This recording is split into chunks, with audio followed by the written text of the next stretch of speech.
The first sound that woke me wasn't my alarm clock. It was the heavy thud, thud, thud of boots against the concrete outside my window. I froze. For a moment, I thought maybe it was a dream. But then I heard the metallic clinking of chains, the hiss of hydraulics, and the low growl of an engine that wasn't mine. I pushed myself out of bed, heart pounding, and crept toward the window. My room was dark, but the world outside wasn't. Blue and white flashes bounced across the street like lightning. And there, right in my driveway, stood 3 men. Not police, not neighbors, HOA cops. They wore dark uniforms, with badges stitched on their sleeves that looked official, but weren't. Their faces were blank, cold, like they'd done this 100 times before. And between them, a tow truck rumbled, its hook swaying like a predator waiting to strike. And what were they staring at? My truck. My truck wasn't just metal and wheels. It was ours. My father and I spent years fixing it up in the garage. Weekends covered in grease, arguments about which parts to use, late nights where the only thing keeping us awake was strong coffee and the sound of classic rock on the radio. That truck was more than a vehicle. It was a memory, a piece of my family. And now, they wanted to steal it. I threw on a shirt, shoved my feet into sneakers, and bolted out the door. "Hey!" I shouted, storming down the steps. My voice cracked, but it didn't matter. "Step away from my property." One of the men didn't even flinch. He smirked, his hand resting casually on the cold chain. "Sir, your truck is in violation. We've been authorized to remove it." Violation? The word hit me like a slap. What violation? I barked. "That's my truck. It's fully registered, insured, and I've got every paper you could ask for." Another one stepped forward, taller than me, his flashlight aimed straight at my face.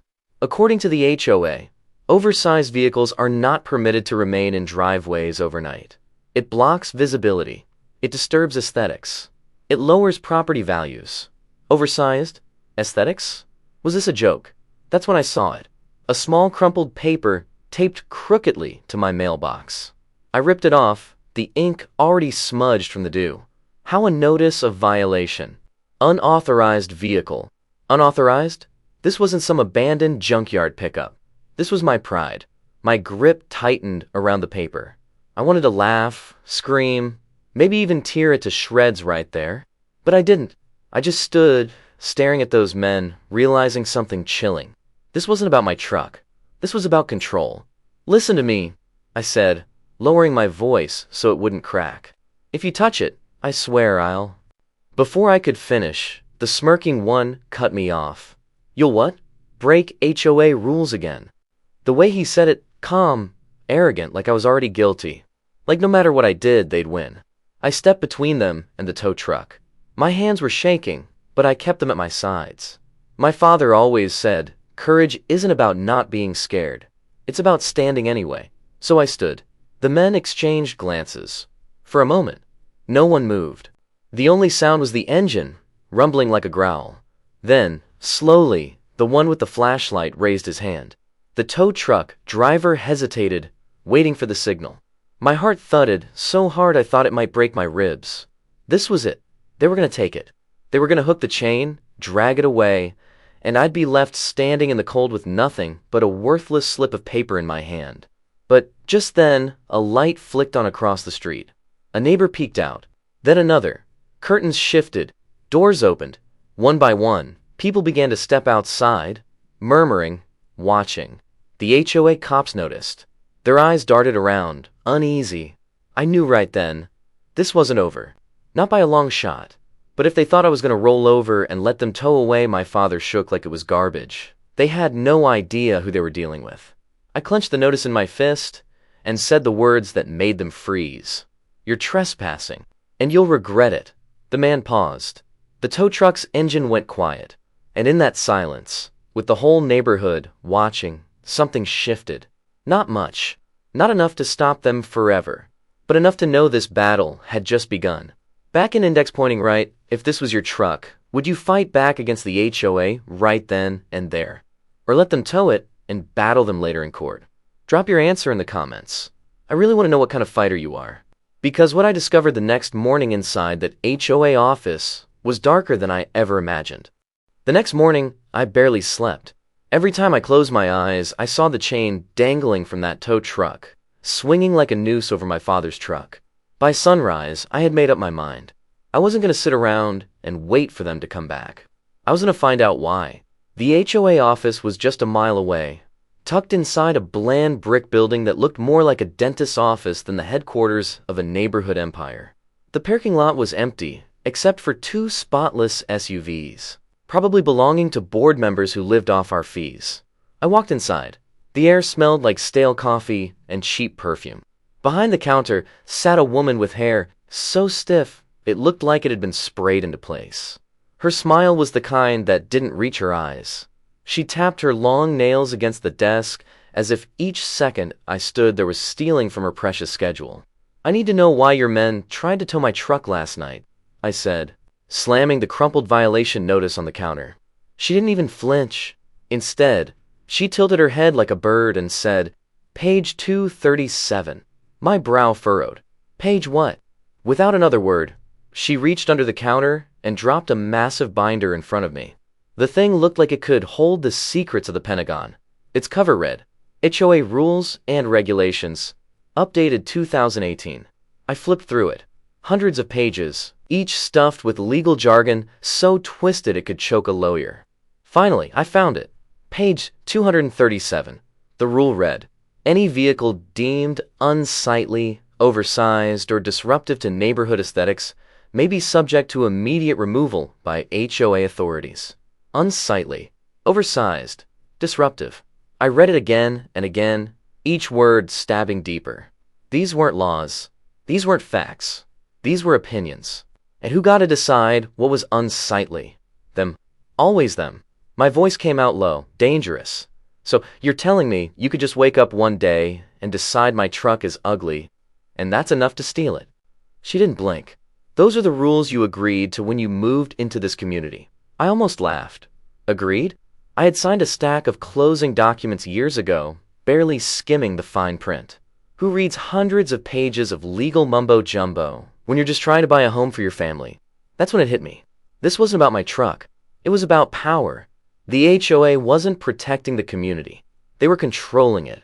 I left the office with a binder still heavy in my hands. As I walked back through the parking lot, I noticed something. Both board members' SUVs, those gleaming machines parked right in front, were larger than my truck. So why weren't they being towed? The answer is obvious. Because they wrote the rules, and the rules never applied to them. That night, I sat at my kitchen table, binder spread open, notes scribbled across a yellow pad. Page after page revealed more nonsense. Fines for leaving trash, cans out 5 minutes late. Penalties for lawn discoloration. Mandatory approval for outdoor holiday decorations. It wasn't a neighborhood. It was a prison. And the more I read, the more I realized something chilling. I wasn't the only one being targeted. Neighbors have been fined for bird feeders, for parking in their own driveways, even for planting the wrong type of flowers. They weren't running a community. They were running a dictatorship. I sat back in my chair, the binder slamming shut. My chest burned with anger. My father's truck, my home, my freedom. None of it was safe as long as these people were in charge. That's when I made a decision. If they wanted to fight, I was going to give them one. And the first battle would be in my own driveway.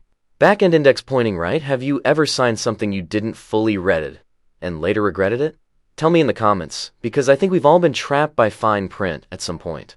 Because when the HOA came back with an actual tow truck, this time I wasn't alone, and the showdown that followed nearly tore the neighborhood apart. The air was heavy that evening, thick with the kind of silence that warns you something bad is coming. I knew they'd be back. Bullies always come back. So I prepared. I parked my truck sideways across my driveway, blocking every angle. I set up my phone on a tripod, camera rolling, and I called a few friends, people who knew the HOA had been pushing me around for months. They showed up with coffee, folding chairs, and their own cameras. By the time the sun dipped below the trees, I was ready. At exactly 8:15 p.m., I heard it. The low, throaty growl of a diesel engine. Headlights swung across my yard. Then came the flashing lights again. The tow truck. And behind it, the same 3 HOA cops. I stepped forward, my heart pounding, but steady this time.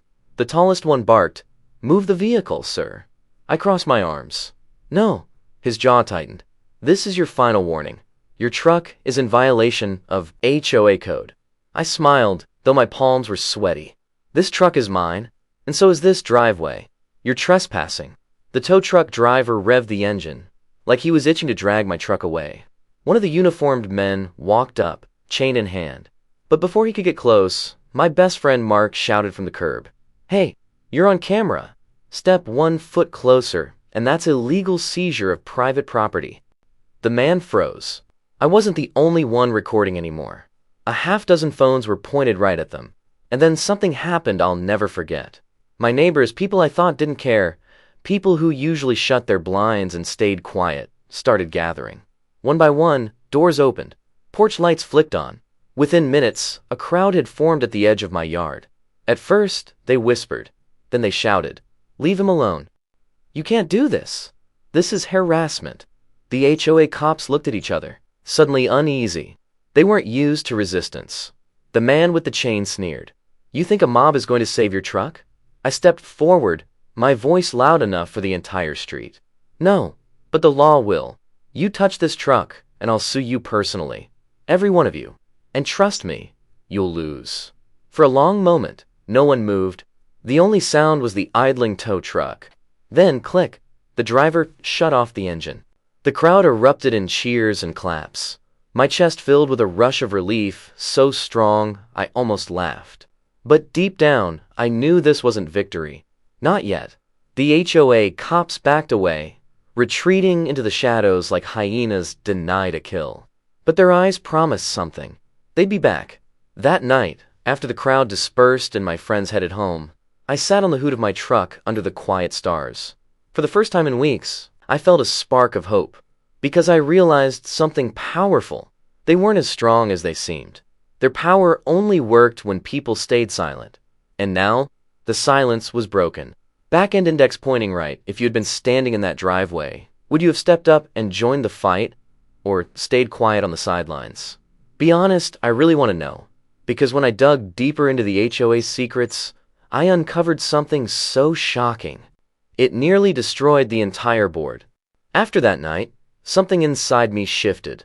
For weeks, I'd been on defense, reacting to their threats, scrambling to protect what was mine. But now, I was done playing defense. It was time to fight back. The next morning, I marched into the county clerk's office and requested every public record I could get my hands on. HOA financial statements, meeting minutes, election notes. The woman behind the counter raised an eyebrow at the stack of papers I was requesting, but I didn't care. I carried the documents out like weapons. At home, I spread them across my dining table. Page after page, line after line, I combed through the numbers. What I found made my stomach turn. Tens of thousands of dollars marked as miscellaneous expenses. Checks written to board members' relatives. Fines collected in cash with no receipts. But the worst? Hidden clauses buried in the meeting minutes. Rules passed without community votes. Regulations created behind closed doors, designed to target certain neighbors. It wasn't just unfair. It was corruption, and I had proof. For days, I worked late into the night, piecing together the puzzle. I created a file thick enough to make a lawyer sweat. Then I did something bold. I called for a special community meeting. Word spread quickly. By the time the night came, the room at the local recreation center was packed. Neighbors filled every seat, lined the walls, even stood in the doorway. The air buzzed with tension. The HOA president strutted in like a king entering his castle, smug smile plastered across his face. He adjusted his tie, shook a few hands, then took his seat at the front of the room. "Let's make this quick," he said. "We have important business." I stood. My file felt heavy in my hands, but my voice was steady. "Yes, we do. And it starts with the truth." The room fell silent. I opened a file and began to read. Line by line, I laid it all out. Every shady expense, every secret vote, every manipulated rule. Gasps echoed through the room. Neighbors whispered to each other, shaking their heads in disbelief. The president's face went pale. His smugness vanished. He tried to interrupt, but the crowd shouted him down. "Let him speak. We deserve answers. Explain the money." For the first time, The board members looked trapped. I turned the final page and looked straight at the president. You tried to take my truck. You tried to silence me. But this isn't just about me. This is about every person in this room. You've stolen from us. You've lied to us. And tonight, it ends. A vote was called. The tension was unbearable as hands rose into the air, one after another, nearly the entire room. The result was clear. The president was removed. The board dissolved. And for the first time in years, the neighborhood was free. That night, I walked back to my driveway. My truck was still there, shining under the streetlight like a trophy. I ran my hand along the hood, feeling the cool metal beneath my palm. It wasn't just a truck anymore. It was a symbol, because sometimes, when you stand up for one thing you love, you end up changing everything. Back in the next morning right now, I want to hear from you. If you discovered corruption like this in your neighborhood, would you fight back? Or would you pack up and leave?